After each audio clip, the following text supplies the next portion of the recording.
it's your girl Kayla. Welcome back to another True Crime Tuesday. Sorry I've been MIA for a few days.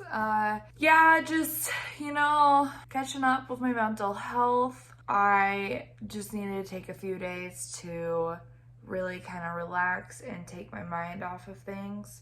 So I wasn't doing anything extra, which included my videos. So yeah, that's where I've been. Now I feel better. Life gets hectic, especially right now. It's getting close to the holidays. I have this big old house that stresses me out a lot, and work's been crazy. So, just needed a few days. Here we are. I'm back, and I'm gonna bring you 2 videos this week because I'm back on track. And so I don't know if you've noticed, but I did change my video times and dates again. I'm just really trying to work out what works best for me in my life and what I feel comfortable posting. Well, so 3 videos became too much for my life. And so now I'm just posting 2. So we're doing True Crime Tuesdays and Fun Day Fridays.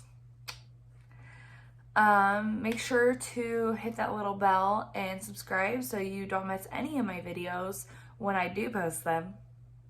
And yeah, let's go ahead and jump into this week's video. So today's story is a local Iowa cold case murder.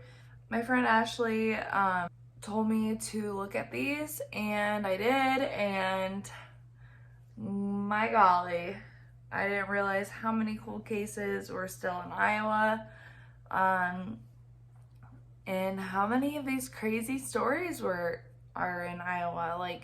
But yeah, so then I found this story. It's about Geraldine Keene.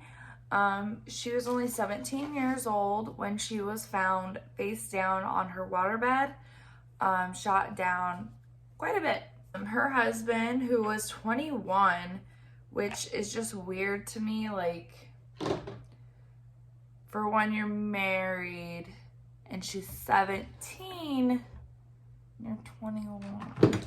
Not that much big of a difference, but I don't know. I just feel like it's weird to be married at 17. I didn't want to be married at 17. I did get married at 22 though, which is still really young in people's eyes, but I don't care.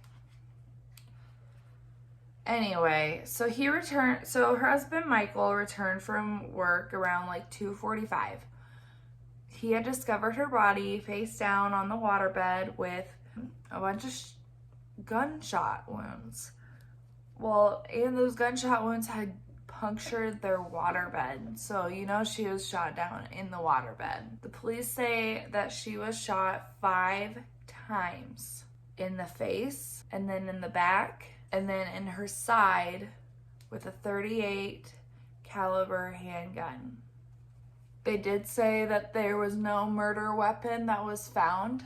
There was no evidence of sexual assault or anything like that during her autopsy report. So at this point, the cops are like, what the hell's going on? This 17-year-old woman was just shot down in her home on her waterbed.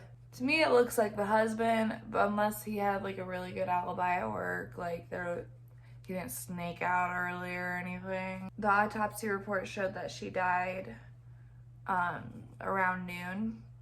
So they took 2 men into custody the following day on July 30th, but nothing came from it. So apparently there was a suspicious man that was lurking around 10 a.m. that day, and the authorities would not confirm it, which is weird. I don't know why they would do that, or they would not confirm it.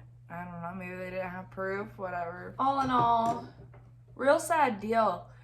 Woman was gunned down in her home on her waterbed. And they have nothing. They zero, zip, nada. And they said that nothing appeared to be missing. There's no signs of struggle. In 1976, they did believe that Geraldine Keene and Diane Schofield's murders were related, and they were both drug related. But there was nothing confirming that in my research. Diane Schofield was 21, and she was found in the trunk of a vehicle in a parking lot near the Des Moines airport on July 10th, 1975. Her murder also remains unsolved. That's all that they had on the internet for her, and so I'm going to be doing 2 cold cases today. Next, I'll be talking about Melvin Gallagher. Melvin was only 22 years old and was killed in Waterloo, Iowa. So he had an interesting little life there for a minute. Young 22 Melvin Gallagher discovered that he was in love with 2 separate women. One of these women was Patricia, and they got engaged, but shortly thereafter he realized that she was not the woman that he wanted to be with. He actually wanted to be with Gloria, and then broke off his engagement to Patricia. Shortly thereafter, Patricia found out that she was pregnant with his child. Well, that didn't stop him, because homeboy went and got engaged to Gloria and got married to Gloria, and then Gloria also became pregnant during their engagement. So Buddy had a bright future. He was about to marry the girl of his dreams. He had 2 children on the way.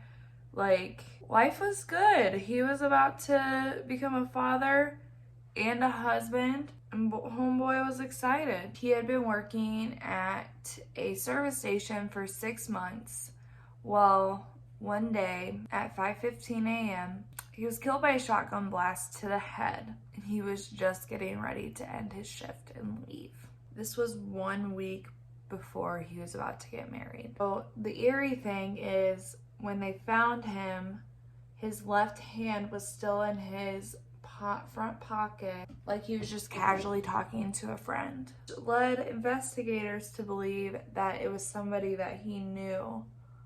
So, like, only $179 was missing from the station, but there was some money left behind that either they didn't want, or there was like some reason behind it. I don't know.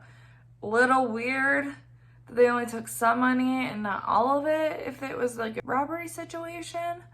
But in February, Patricia gave birth to their first son, and then Gloria gave birth to twin girls later that year. They like tried to follow leads, and they all ended up nowhere. Like, they just kept hitting all these dead ends. The police chief said they had a ton of leads, but that was all that they were, just leads that led nowhere. So eventually, his sisters offered a $750 reward. It was in 1959. So $750 was a fairly decent amount. And the reward remained effective for 6 months.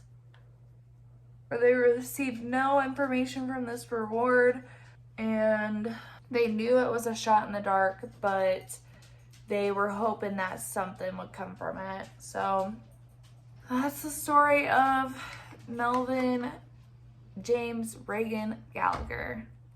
Alright guys, so that is all I have for True Crime Tuesday. I hope you enjoyed. Thank you, Ashley, for suggesting the Iowa cold cases.